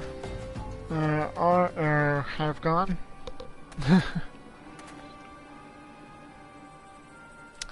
You again? Why are you pursuing me? Because there's a girl over there who's missing her parents, and you were the person they went off with. Among other inquiries. Sedition, treason, revolution, that's preposterous. Who has filled your head with these lies? Refugees? The selfsame refugees who terrorized the streets of Ul'dah? Ha! You have no evidence to prove your accusations. None. On the contrary, I think we do. No, I will not accompany you to the Hall of Flames. You have no right to detain me. I am a flame, you know. For the sake of argument, let us say I did do the things you can't claim. Surely you don't think I give a kicker's arse about politics. It was business. Only business. Oh, so says every, respectable businessman working in this sort of illicit trade.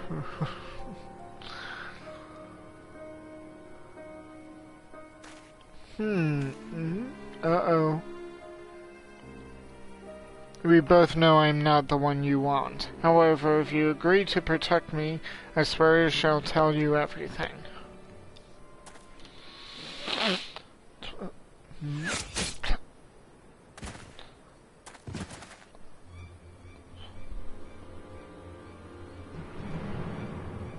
Okay, what is going on?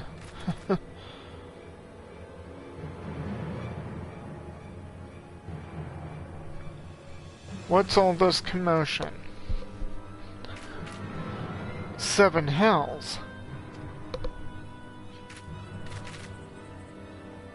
Tell the others to spread out and search the area. The killer may still be close.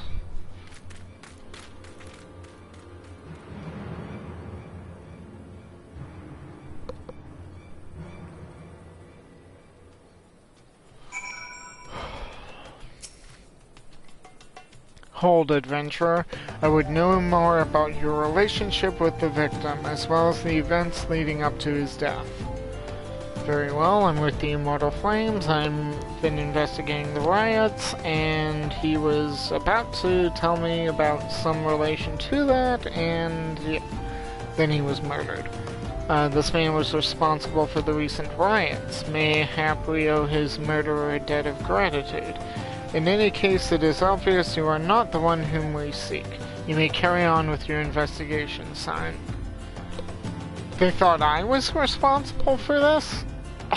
Oh my goodness. The stone torch is dense. And in the meantime, Papashan is here. Hey, Papashan. During the course of my official tenure as a Sultan Sworn, I traveled the length and breadth of Eorzea. Those experiences molded me into the man I am today. You have been blessed with the skills and opportunities to do the same, Myrokos.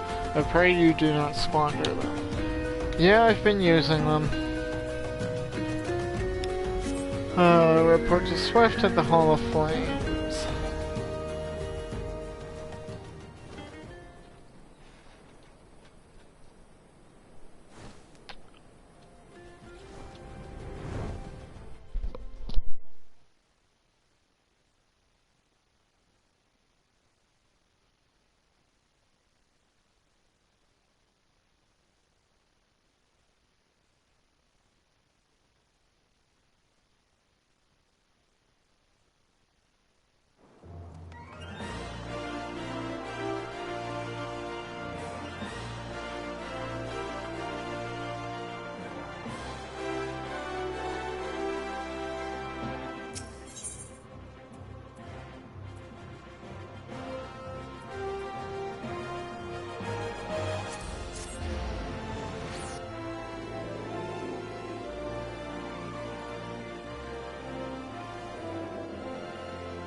What news, Private TR? Where is the merchant? The merchant is dead. Shot by an... murdered. Damn it all to the 7th hell. He was not simply murdered, Private TR, he was silenced. Too many knew his face, and he was ready to divulge his secrets. Do not despair, though. We may be closer to identifying the true orchestrator of these rites than you realize. Really?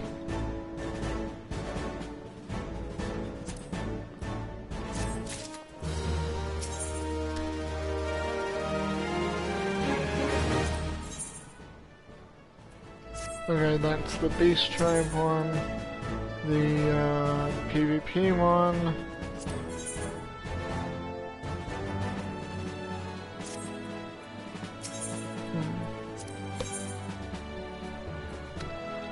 Revolution.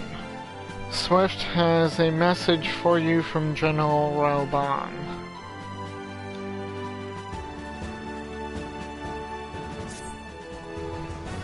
The Flame General left word that you were to proceed to the Fragrant Chamber as soon as you returned. He wishes to discuss your recent discoveries as well as the results of our own investigation. Master Alphino has already been informed and should be waiting for you outside. Pray proceed to the Royal Promenade with all haste and speak with Bartholomew. Okay.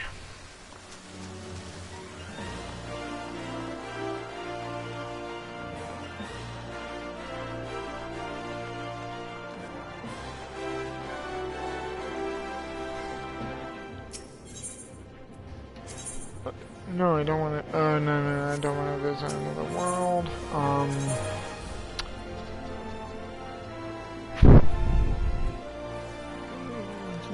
Chamber of Rule.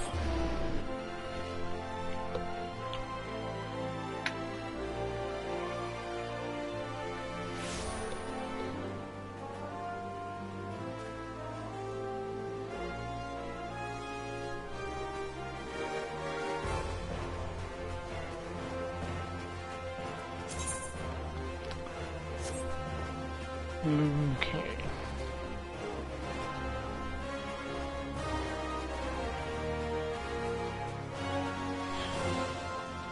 You will show respect while you're in the Royal Promenade. Yeah, I'm expected.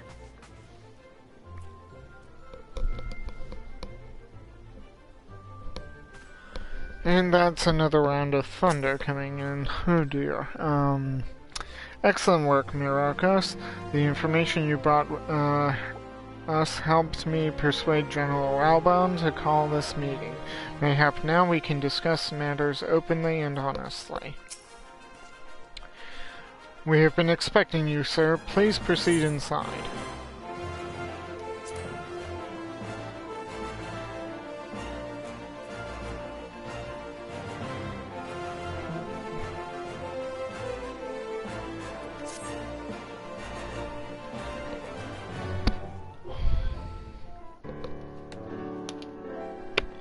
Commander Swift has kept us apprised of your recent activities. You've made great strides towards quelling the violence.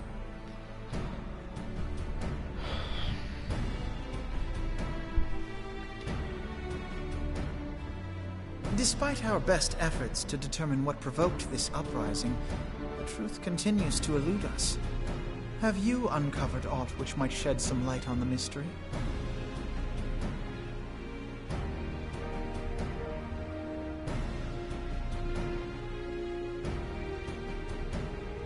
This information does not leave this room. Got it. The Syndicate's decision to reject the Doman refugees' appeal for asylum had lasting repercussions. A number of those displaced by the calamity claimed it was proof of a policy of discrimination. Together with a group of Alamegan refugees, they organized a series of demonstrations to protest against the Sultanate. Demonstrations which became heated, but did not descend into violence. Until a certain incident served as a call to arms. A unit of brass blades sent to supervise a demonstration loosed arrows upon unarmed protesters. Brass It was this blades? atrocity which prompted the refugees to take up arms. I need not tell you what followed. We assumed at first that the attack was born of a miscommunication. When emotions run high, they happen. But suspicions were raised regarding the unit's commanding officer, whom I ordered interrogated.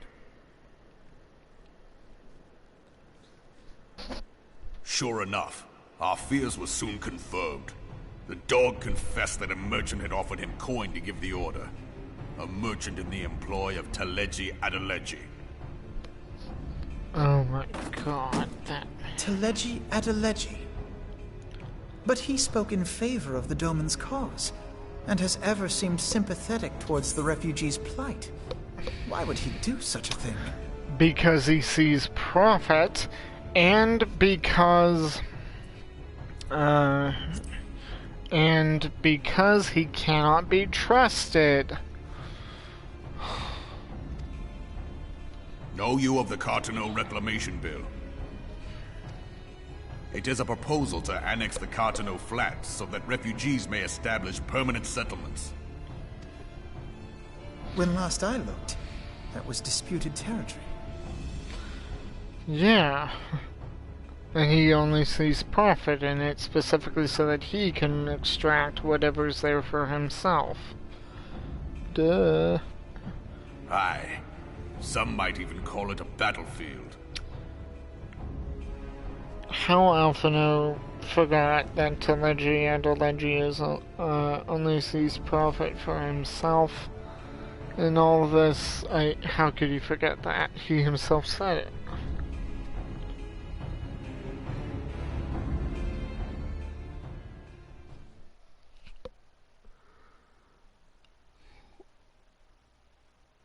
The destruction wrought by Bahamut was greatest at the Cartano Flats. That much is common knowledge.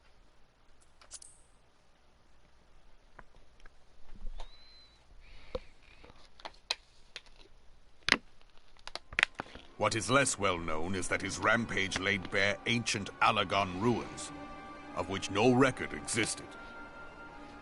There are certain differences of opinion as to how these ruins should be handled, which is why each nation maintains a military presence in the region to this day.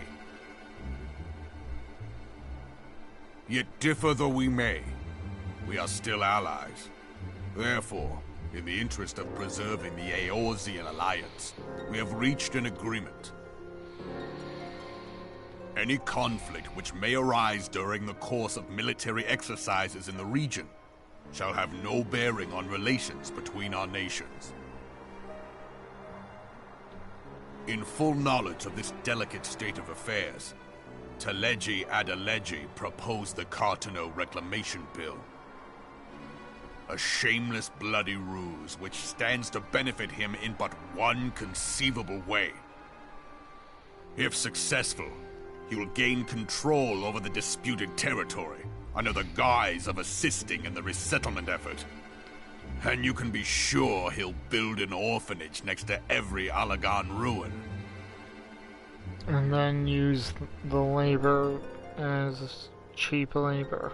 The man would threaten the unity of the Eorzean alliance and risk countless lives for personal gain. And if he's the one who organized the riot, can't you arrest him? He walks a path all his own, independent of any faction and beholden to none of his fellows on the Syndicate. Then arrest him. Inciting the less fortunate to violence, he hopes to convince others that the Cartano Reclamation Bill is the only viable solution. His sympathy for the plight of the Domans was not but posturing to gain credibility with the refugees. Of that there can be no doubt.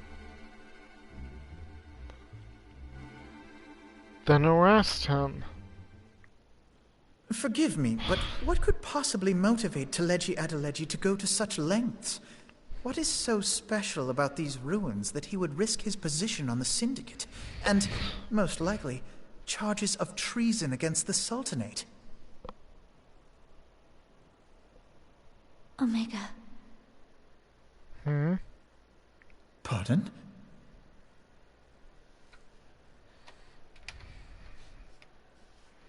An Oligon monstrosity, not unlike the Ultima weapon. Mayhap larger, we know not. It has yet to be fully excavated. Oligon inscriptions indicate that it was created to fell Bahamut himself.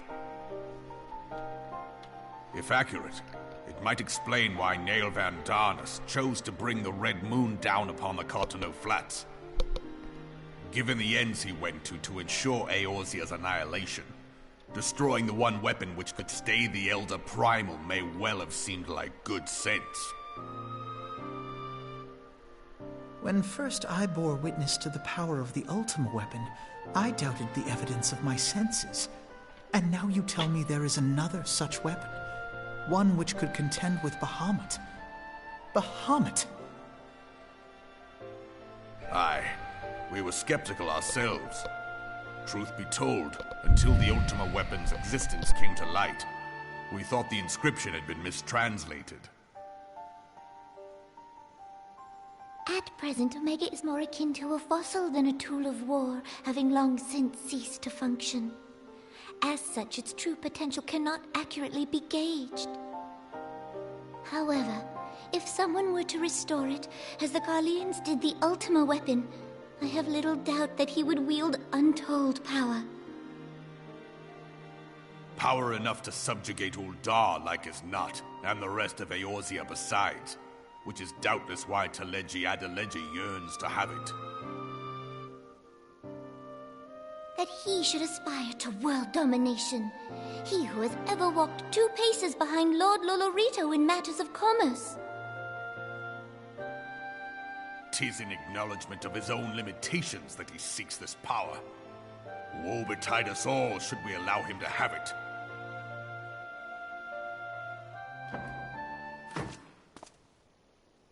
Pray waste no time chasing rats. Only a fool would believe that secrets can be kept in Uldar. It would seem the implications of the Sultanate's refugee problem are rather more far-reaching than we assumed.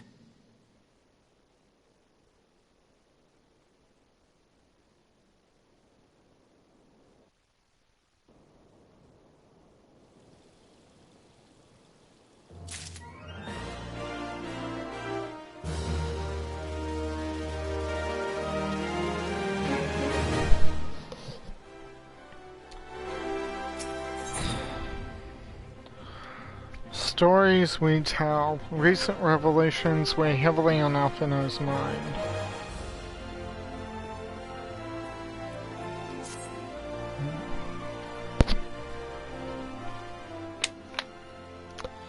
I should be glad to know the truth, and yet, the thought that all this chaos was the product of one man's lust for power sickens me.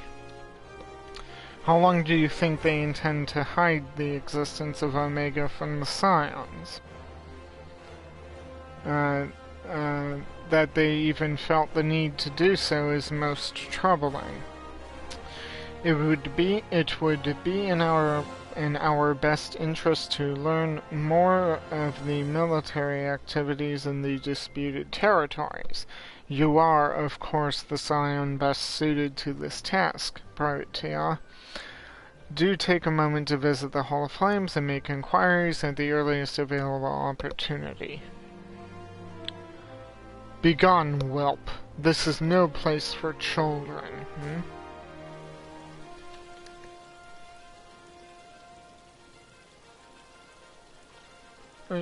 I'm sorry.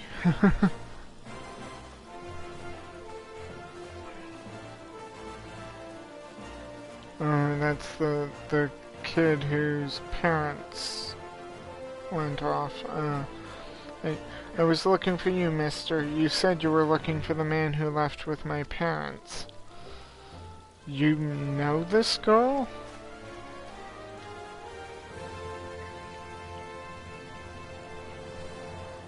So he visited Stone's Throw as well. I see.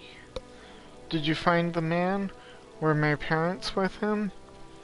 They were not, I'm afraid. However, I can think of several places they might be. If you like, we can go and look for them together. Really? You'll help me look, mister? Of course, but first I must needs finish speaking with my friend. He's telling me a secret, you see, so no one else is allowed to listen. Mayhap you could go wait for me by that pillar over there. We require but a moment. Okay, mister. I'll be waiting. I'll take her to the quicksand. Mayhap Mimodi will know what to do. A legion of Garleans and ether-starved primal, even dealing with an Ascian would be preferable to this charade. Sometimes I fear Minfilia is too ambitious. We rush hither and yon in response to threats as they arise, without concern for the strain it places on our limited resources and ourselves. Mayhap the time has come for a change. What change? Myrokos, this is Minfilia. I know this is sudden, but I must ask you to return to Revenant's Toll with all due haste. The situation in the 12th has taken a turn for the worst. I will explain in detail once you arrive. Oh boy. Yeah, and now I need to go elsewhere. The 12th. Then the primal threat she spoke of before has been confirmed. I have received no reports of Ixali activity, which leaves the selves. Go, Myrokos. You know as well as I that the appearance of a primal takes precedence over all else. Oh, and when you arrive, do inform the antecedent that, while I am grateful for her concern, she needn't fear for my safety. I am more than capable of protecting myself.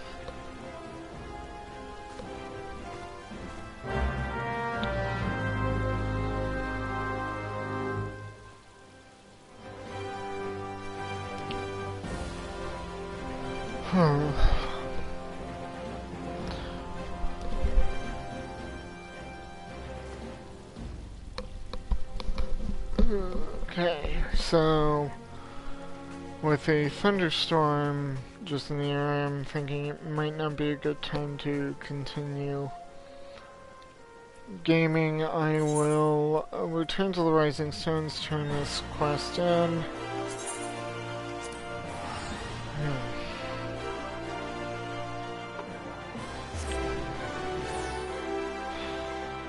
And then call it a night. If at any point you liked what you saw during this particular stream, in this particular Let's Play, then please give me a follow on Twitch. Link is in the description if you're watching this on YouTube. If on YouTube, please like, share, and subscribe. You would do the channel and both the YouTube and Twitch channels a service.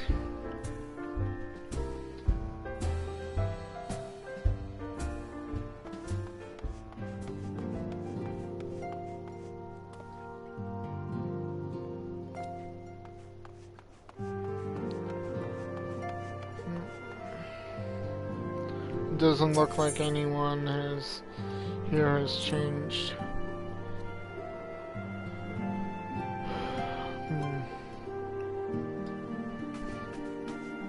Serpent Herald. I am come on behalf of the Elder Seedseer to petition the aid of your order. The antecedent has been apprised of the situation. It is a relief to see you healthy and hale, Myrokos. The latest news from Ul'dah was most disturbing. Alphanos fine. Some agitator was stirring up the poor. Yeah.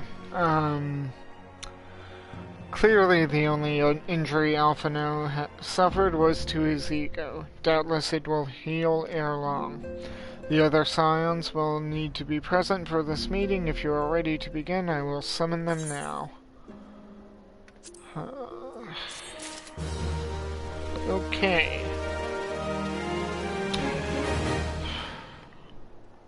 with that, I'll bring this little stream to a close. Again, if you liked what you saw, please give me a follow on Twitch. If you're watching this on YouTube, then like, share, and subscribe, and I will see you anon, friends.